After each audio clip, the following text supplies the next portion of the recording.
Morning everyone, thanks very much Neil. Can everybody hear me? Roughly? Good? Excellent. Okay, so being first on today, I'm hoping I won't sort of descend IAF stand into chaos for the remainder of the day. Hopefully I'll be able to give you a bit of a view from HSE about our sort of perspective on work at height and some of the issues and trends. My background is I'm not an operational inspector, so I'm not somebody who's out there inspecting access equipment or investigating accidents. I work very much in the sort of regulatory side of things, so looking at what we can do, taking in the information that we have about incidents and fatalities and how we can work with organisations like AIF to try and sort of get messages out there. So that's a bit about my sort of background. As Neil said, within my area is slips and trips and work at height, just because, as I'm sure you all know, a lot of falls from height are caused by somebody having a slip or trip to begin with, so it's very much fluid between the two.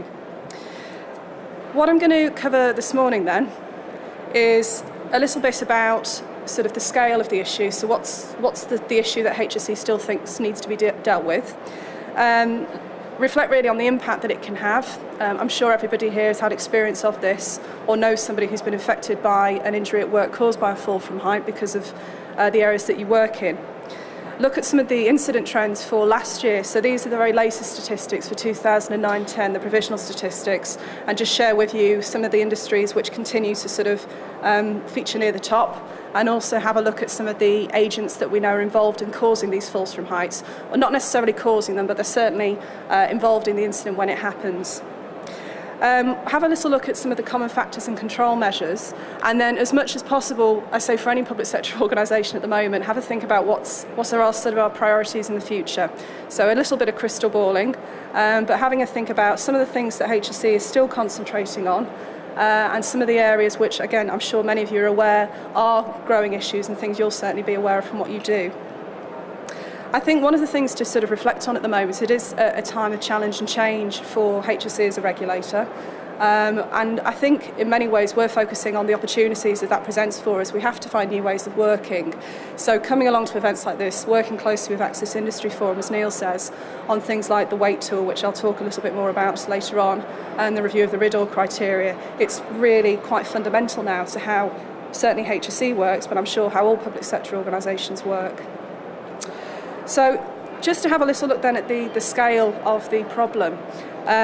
Not surprisingly, falls from height remain the most common cause of fatality at work. So last year we had about 37 fatalities. In previous years, the number's been up in the 50s, and with fatalities, it's very difficult to say whether or not there's a downward trend in fatalities. I think probably the sort of the leap down from in the 50s to in the 30s is probably linked a lot to economic factors. So we've all seen large sort of construction works and home building programs effectively stopping.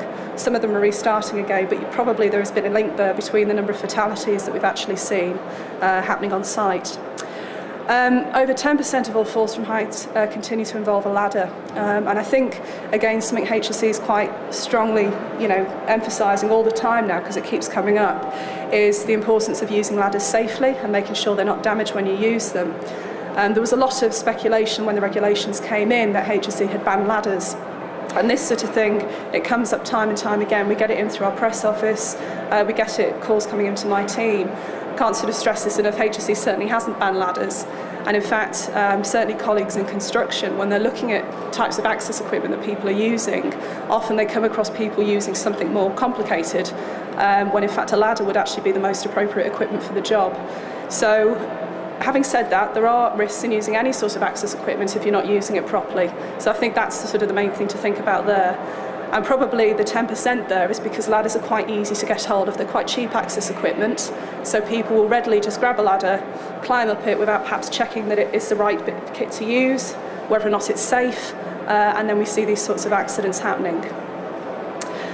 Over 60% of fatalities are in the construction industry, so again, work at height predominantly is a real risk in construction sort of every day, and that's where we see that the main injuries and fatalities happening.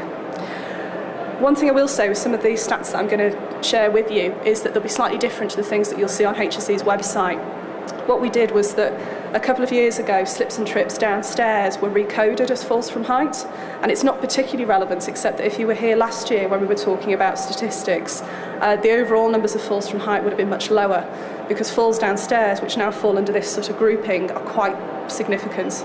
And basically about 40% of all falls from height are actually somebody falling down a staircase.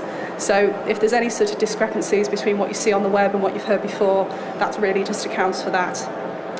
But over the last sort of 5 years, in terms of major injuries, irrespective of the overall increase because of this slight recoding, we've seen major injuries reduced by about 300, which is a good number. And then over 3-day accidents have come down by about 1,000. So these are really quite significant numbers, and this sort of downward trend is being sustained, irrespective of other little sort of fluctuations that we see during each year. And then just finally, I was talking to a colleague in construction just to get a sort of a view around their experience as an inspector of some of the common things which are leading to people having falls from height at work. And I'll just sort of summarise those. It's things like ladders and scaffold. And again, I would say the access equipment issue there is to do with people not knowing how to use it. It's certainly not to do with the equipment, generally speaking. Working platforms and roof edges, which I know you're being discussed later on today, people not using edge protection, and there's a picture I'll share with you a bit later on where you can see the sort of, the impact or implications of that. And then particularly people falling through fragile roofs or working near fragile roofs. And increasingly now, where we see the fatality reports come in, a lot of these are people working by themselves. And the impact there is quite significant. It's quite emotional in a way, because somebody's going to work to do a quick job on a roof, and then they're just not coming home, and their family or their partner's ringing up and saying, well, we don't know where they are. And on more than one occasion, somebody's then just been found the following day because they are working with somebody. They're supervising their own sort of work. And this is where sometimes corners can get cut. People can use the wrong sorts of protection, the wrong type of access equipment, or just not be aware of some of the risks that you can have of just working, at gutter height, or perhaps working near these fragile roofs. In terms of what we've sort of done so far, about a year after the work at height regulations came in, HSE did review them to have a look at how they were being implemented and some of the impacts. And then about a year ago as well, there was a select committee basically looking at all sorts of regulations, and the work at height regs were pulled in as part of that. So we had a look at that sort of feedback just to see, what people's impressions were of the impact of the work at height regulations and what changes they could see going on in the industry. And as I say, we've seen a sort of a steady decline in the number of reported injuries. And I think one of the noticeable things here, and I'm not sure if anyone here works in areas such as retail or perhaps sort of road transport and that kind of thing, but increasingly working at height, it isn't just seen as somebody working on a construction site or carrying out perhaps construction-related maintenance. It's really beginning to be seen as people stacking shelves in a supermarket. Because again, we know that the impact of having a low fall sometimes isn't that different from the impact of having a high fall. People can suffer really serious injury, excuse me, depending on their sort of health, if you like, before they carry out that work. And also walking across sort of the tops of trailers and jumping down from vehicles. Again, these are all sort of falls from height where people won't necessarily think about what they're doing before they're doing it. And we're seeing a lot of people now starting to consider that as work at height. So if they're climbing across the top of trailers, they think about a bit of edge protection, or they think about how they're going to attach themselves, particularly if it's a very high vehicle, any of the sort of risks with that. Equally in supermarkets and the like, people are starting to think more about, having step ladders and just making sure staff know how to use a step ladder. I mean, it sounds very straightforward, but actually it's quite an important thing that somebody knows what to use and they're not standing on perhaps, some of the stock, or they're not just grabbing a chair. We saw this particularly with the teaching profession, where everybody, we know that teachers will just grab a chair and stand on it and put something on the ceiling. But again, an awful lot of accidents happen because people do that, because chairs aren't meant for standing on, or somebody putting a chair on a desk if the chair isn't high enough. All of these things we know happen, but people aren't necessarily sort of thinking about some of the risks and the access equipment that they need to use. One of the other things as well is more consideration of industry-led guidance, and I think this is particularly important in terms of the role that Access Industry Forum play. HSE has been working with AIF over a number of years, as Neil mentioned earlier, and I think now there is a huge range of industry-led guidance being produced. So it isn't just HSE saying, we're the regulation, this is what you must do. It's industry coming to us and saying, actually, we've got the expertise working in a particular area. We want to put together some guidance. Will you work with us to do that? And then obviously, a number of these organisations have huge numbers of members, and for HSE it really means that we can get some of those really good practice and safe messages on equipment use and the like out there. And then finally, one of the other things we've seen a lot more of is more thought being given to appropriate use of access equipment and selection of access equipment. HSE is contacted by quite a range of people talking about new and innovative ways to access things. So often our inspectors are asked to sort of comment on different bits of access equipment, not from a commercial point of view to endorse it or anything like that, but rather to say, well, is this something safe, and actually does this address an access issue problem?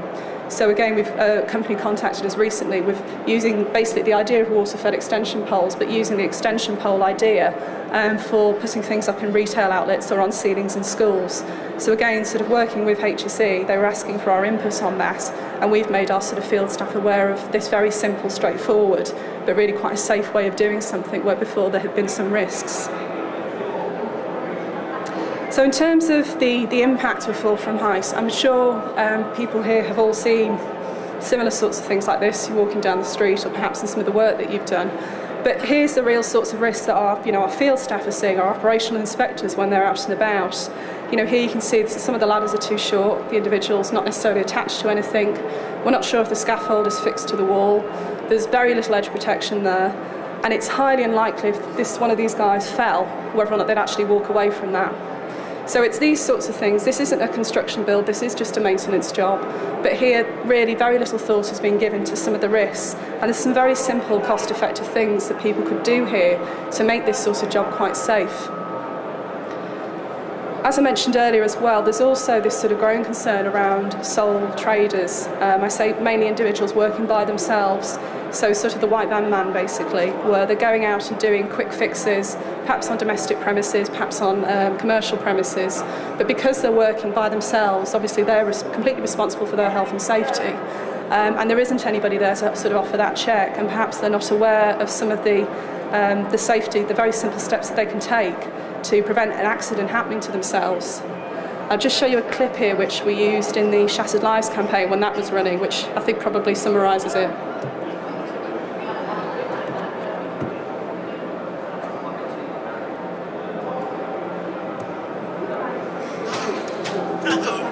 Terry, finish it today. Don't pull out there, Dave. Oh, what now? Hello, lad. No, not yet. Yes, I will tell them. It's our 25th wedding anniversary. Accidents at work can shatter lives, so find out how to avoid them. Call us now or search online for Shattered Lives. So as I say, it's little things like that where individuals sort of say, oh, don't do that, mate, and then he has, and then somebody's had quite a nasty fall where, I mean, it shows the image shattering, that was the whole point of the campaign, but I mean, a broken leg, I think they'd probably be quite lucky if they walked away with a broken leg, if not something worse. So it's these kinds of things, and that obviously there was somebody who was meant to be acting as the supervisor for the work, they weren't particularly doing their job. But also the individual, if they'd just been working by themselves, this is one of the areas of risk that HSE is coming across, I would say probably increasingly. So it's something that we're quite keen really is to make sure that small businesses and people working by themselves are really taking some simple steps. So just having a little look then at some of the incident trends. As I say, I've pulled together some of the stats from 2009-10, so these are the most up-to-date ones. And again, the top three were the areas I mentioned around construction, retail and land transport. So this is going to be things like HGV drivers, and it's mainly to do with people walking across trailers and perhaps falling down. But that's around 31% of all falls from height injuries are happening in these three areas. And as I say, over 60% of fatalities are in construction. Construction is obviously making up a large part of that, but that doesn't, as I said earlier, doesn't mean to say that people are going to be sort of 10 metres up on a scaffold. This is a whole range of heights of falls. I think around about 2/3 actually of these falls from height are people who are falling from a much, much lower level, where they're still suffering quite serious injury. In terms of the agents then, and this is just a word that HSE uses to describe the type of equipment or the thing that was involved in the falls from height. The top one there, which I explained earlier, was to do with the recoding, and this is to do with steps and stairs, so people falling down steps and stairs. 12% they're movable ladders, and again I would stress this isn't because ladders are a bad thing, this is because people probably aren't using them correctly. HSE's Ladder Exchange Initiative has been one of the ways that we've been trying to get people to think about ladder safety, working with Ladder Association, Ladder and Fencing Industries, who I think are here tomorrow, and others. really getting them to think about, checking your ladder before it's used, because it is a good bit of equipment to use for certain jobs. And then furniture, which is interesting to me because furniture isn't any sort of access equipment and really shouldn't be used for any sort of climbing or work at height. I think what's also interesting when I looked at this sort of list of the top agents, other than ladders, and I would say I think that's more to do with faulty ladders being used or unsafe ladders or the competence issue, there actually isn't any access equipment in that list. So again, there's quite a strong theme there around the falls from height when they're happening aren't happening necessarily where people are using things like scaffold properly or mutes or cherry pickers or anything like that. It's because people are either not using anything or they're using something incorrectly. One of the, as I mentioned earlier, one of the top sort of fatal fall agents being involved. One of the top sort of fatal fall agents being involved is, again, working around fragile roofs. So again, that's something where I think people aren't necessarily aware of what a fragile roof is and really need to think about, well, it's not just working on a roof. Are there any sort of skylights or weak areas of corrugated roofing that I need to be aware of? And then taking sort of precautions around how they actually work on or around that area. And because it is one of the things which people are not necessarily acknowledging when they're doing their sort of straightforward risk assessment before the work. So we sort of touched upon some of these this morning in terms of the common factors that HSE sees causing falls from height. Planning of work, so it's a quick job, and I think that's a particular issue where you are working by yourself. Something quick can be done very straightforward. You've got the ladder on the van, and then an accident can happen. Supervision, and we saw that in the Shattered Lives video clip, people actually making sure they're supervising what somebody's doing. And often we hear about people saying, well, I'm just told to do it, and it's quite difficult. We do recognise the pressures that individuals can feel if they're working on a big site and they're just told to do the job and to get on with it. It can be quite difficult to say, well, no, I don't think it's safe. But again, supervision and the responsibilities there are quite important. Selection of equipment, so making sure that people are using the right equipment for the job. And equipment safety as well. Again, this is something which colleagues in construction asked me to sort of emphasise today, is that people are using equipment and the equipment might be safe and they'll just get on with it and use it. But they won't necessarily be thinking, well, okay, what if something goes wrong once the equipment's in use?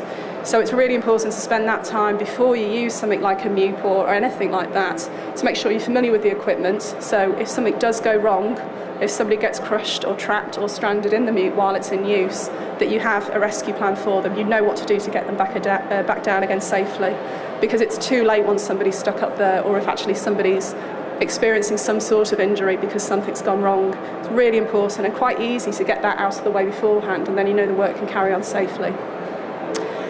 Competence, so I think that runs across everything, to be honest, making sure that you know what you're doing and you know what you're using, and then fragile roofs and lone workers, which I've already touched on this morning. So the control measures here, and these will be very familiar to everybody in the room. Again, it's all risk-based, and it's about a judgment that you make as an individual, whether you're supervising the work or whether or not you're doing it yourself. But the three principles, again, avoiding work at height where possible, and this doesn't mean just not doing the work, it means using some of the alternatives that are now available where it's reasonable. So you have things like water-fed extension poles, or you have extension equipment poles that you can use in retail and that kind of thing. Where it's right to work at height, fine, just make sure that you prevent people falling or you mitigate if there is that risk of falling. So again, it's not sort of saying these things shouldn't happen, it's just asking people to think through the risk-based processes when they're doing it. And then there's some comments here around the risk assessment, thinking about the precautions, recording any significant findings and making sure that you take some mitigation where you think there is a risk of something happening. And also making sure it's a live document. Risk assessments aren't meant to be done and then left on a shelf. They are meant to be something usable that is used during the lifetime of the work. But I think the main thing here is that for many, many organisations, this is all going to be common sense. You'll be very familiar with what you're doing. If you're going out to do a maintenance job, or if you're going out to clean windows or whatever, you will have done it, I'm sure, hundreds of times before. So it's just making sure that you use your common sense, and that's been one of the things that came out in the Law General Report, Common Sense, Common Safety. It's about using your common sense, using your understanding and expertise about the job that you're doing to make sure that you do it as safely as possible. One of the things that HSE has done, about a year ago we developed the weight tool. I'm not sure if anyone here has seen this.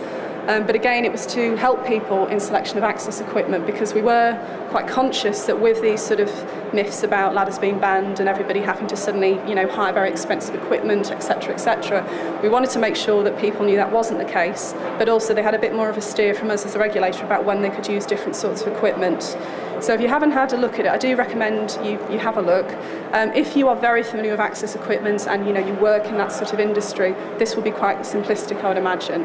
But again, if you are doing different types of work at height, perhaps you work by yourself, we hope it's going to be quite useful. You can put in things like the height of work that you'll be working at. You can put in if you need the equipment to be movable or if you want it to be fixed. You can also put in whether or not it's light duty or heavy duty work, and then basically it will give you a range of types of access equipment that would be suitable for the work. So it discounts the ones which are going to be risky, and it includes those which you can then consider for use to do the job. So again, have a look at it. This is one of the things which Neil mentioned earlier as well, that we were going to be working with Access Industry Forum on, because it is a web-based tool and we're very conscious that not everybody has ready access to the internet when they're out and about. It's not necessarily practical. So we are looking at how we can actually take some of the main bits of information off this and put it into some sort of portable format for people to take out with them on jobs. Then finally, the what next? Well, this makes me smile because obviously we're going through a huge period of change at the moment within the public sector, and HSE is part of that.